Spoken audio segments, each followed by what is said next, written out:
So good morning everyone, welcome to stock Chitra. So happy republic day guys. So 26 जनवरी 1950 को देश जो है वो संविधान से चलना शुरू हुआ था, कानून से चलना शुरू हुआ था, रूल से चलना शुरू हुआ था। और हम लोगों का ट्रेडिंग अकाउंट भी 20 जनवरी से रूल से चलना हम लोग शुरू किए हैं और एक सप्ताह बहुत अच्छे से गया and we were able to follow all the rules that we have made. और बस ऐसे ही गाइस आने वाले हर वीक में हम लोग रूल्स को फॉलो करते चलेंगे और अपने एनालिसिस को इंप्रूव करते चलेंगे और जो भी रिटर्न हो मार्केट पे छोड़ देंगे। तो देखो, कोई भी गेम को अगर रूल से चलते हो ना तो बहुत मजा आता है, लेकिन अगर रूल फॉलो नहीं करते हो तो वही गेम गैम्बलिंग में बदल जाता है। फॉर एग्जांपल अगर हम समझाएं कि जैसे कल का ही मैच था या फिर जो पहला इंग्लैंड के साथ जो मैच हुआ तो सूर्य कुमार यादव 0 पे आउट हो गया या फिर अभी शायद से 12 रन पे आउट हो गया। तो जब वो पवेलियन पे जाकर बैठा होगा तो उसको वहाँ पे फील होता होगा, अरे यार बेकार शॉट खेल गए और अगले ओवर में अच्छा कर सकते थे या 5 ओवर बाद और बेटर अच्छे बॉलर पे अच्छा शॉट लगा सकते थे। तो जब आप बाहर बैठ के देखते रहते हो ना तो बहुत रिग्रेट होता है कि काश उस बॉल को अच्छे से हैंडल कर लिया होता, अगले ओवर में देखते। अगले उसी तरह से ट्रेडिंग में होता है गाइस कि अगले दिन देखते बेकार का ओवर ट्रेडिंग कर लिया, बिग लॉस करवा बैठे, सिंपल है। लेकिन क्रिकेट में क्या हो रहा है, सूर्य कुमार को बाहर बैठना पड़ रहा है, वो नियम से चलता है तो वो गेम कहलाता है क्योंकि वहाँ पे रूल्स फॉलो हो रहा है। और स्टॉक में क्या होता है, जनरली हम लोग गेम रूल नहीं मानते, बोले छोड़ो छोड़ो 2 लॉस हुआ कोई नहीं, तो सेकंड हाफ पे हम लोग रिकवर कर लेंगे, फिर ऐसे करके फिर और पैसा लगाते हैं, दिस एंड दैट। वो गेम गैम्बलिंग में बदल जाता है। तो ना ही आप स्किल सीख पाए और हेवी लॉस का वहाँ पे चांस हो। तो हम लोगों को गेम की तरह लेना है, रूल्स के साथ चलना है, ना कि उसको गैम्बलिंग की तरह हम लोगों को इसको लेना है, ठीक है। और जब रूल्स के साथ चलते हुए गेम को जब जीता जाता है ना तो बहुत मज़ा आता है। तो चलिए देख लेते हैं कि फ्राइडे को क्या हुआ और पूरे सप्ताह में क्या हुआ। जो पहला सप्ताह चैप्टर 2 का रहा वो क्या हुआ, हम लोग स्क्रीन पर भी चलते हैं। तो गाइस फ्राइडे को यानी 24 को रूल्स तो फॉलो हुआ क्योंकि हम लोग 2 ही ट्रेड लिए और दोनों ट्रेड क्या हुआ, अगेन लॉस। सो ये बहुत अच्छी चीज़ है कि हम लोग 2 ट्रेड पे बंद कर दिए, बिकॉज ये पार्ट ऑफ द गेम है ना, loss is a part of the game. हमें मार्केट से फाइट नहीं करनी, यही चीज़ हम लोग सीख रहे हैं और आगे भी करनी है। सेम चीज़ कल भी हो परसों, डज नॉट मैटर। जब प्रॉफिट होना होगा मार्केट खुद देगा, तब तक एनालिसिस पे काम करना है। तो हम लोग इसको ग्रीन कर देते guys, we followed the rules.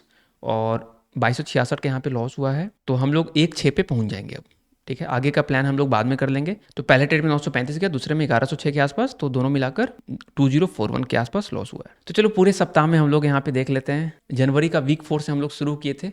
तो पहला दिन था जब 1 लाख रुपया डाले थे, तो 5 दिन का आकलन ये हुआ कि हम लोग अभी टोटल लॉस जो है पूरे सप्ताह का 4442 मतलब 4500 रुपये के आसपास है। That is coming out to be 4.5%, 4% के आसपास।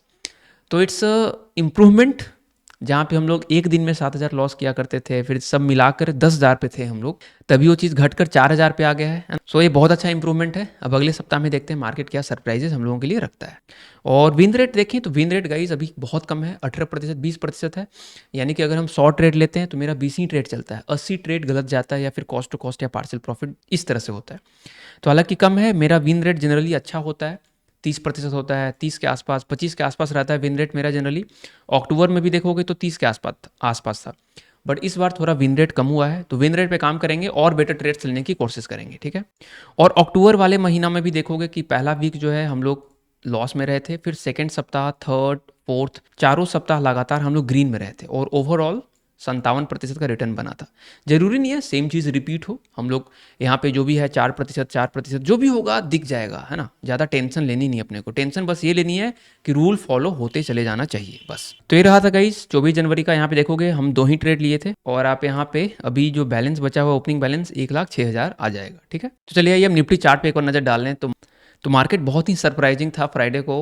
तो जब यहाँ तक पहुंचा तो लगा ऊपर निकल जाएगा, बुल्स आर इन पावर। फिर मार्केट नीचे आने लगा, जब यहाँ तक आया तो ऐसा लगा बियर्स आर इन पावर, जो है ना, बेरिस सेलर्स पावरफुल हैं। फिर नीचे गया मार्केट, फिर क्या हुआ, फिर धीरे धीरे धीरे धीरे फिर यहाँ पहुंच गया, फिर लगा कि फिर bulls are in power. Again buyers जो है मार्केट को कंट्रोल कर रहे हैं। यहाँ तक ऐसा ही फील हुआ कि मार्केट को है बायर्स कंट्रोल कर रहे हैं, ऊपर जाता गया।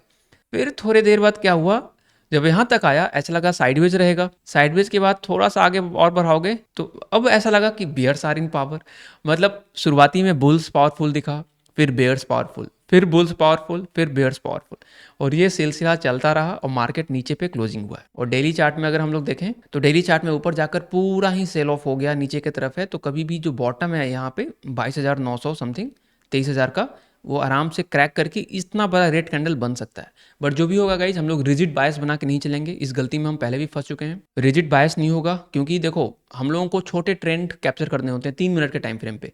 तो अगर कल मान लो सेलर्स स्ट्रॉन्ग भी थे तो क्या बाइंग ट्रेंड भी तो मिला है ना। यहाँ पे देखो बाइंग ट्रेंड यहाँ पे मिला, सेलिंग ट्रेंड भी मिला, तो दोनों ट्रेंड मिल जाता है। मार्केट में बियरिश हो बुलिशनेस हो फर्क नहीं पड़ता, हम लोगों को राइट ट्रेंड कैप्चर करना होता है। सो बस ऐसा ही गाइस, अपने संविधान अपने रूल्स के अनुसार आगे बढ़ते रहना है हर सप्ताह में, और अपने कमियों पे काम करते रहना, ठीक है। अच्छे ट्रेड्स लेने की कोशिश करना है, विन रेट को इंप्रूव करना है, और रिटर्न पे ज़्यादा दिमाग अभी नहीं लगाना है। इनफैक्ट दिमाग ही नहीं लगाना है, कम से कम थोड़ा सा BTech in trading type of mindset होना चाहिए कि चलो 4 साल आराम से करो, वो रिटर्न देने लग जाता है, ठीक है।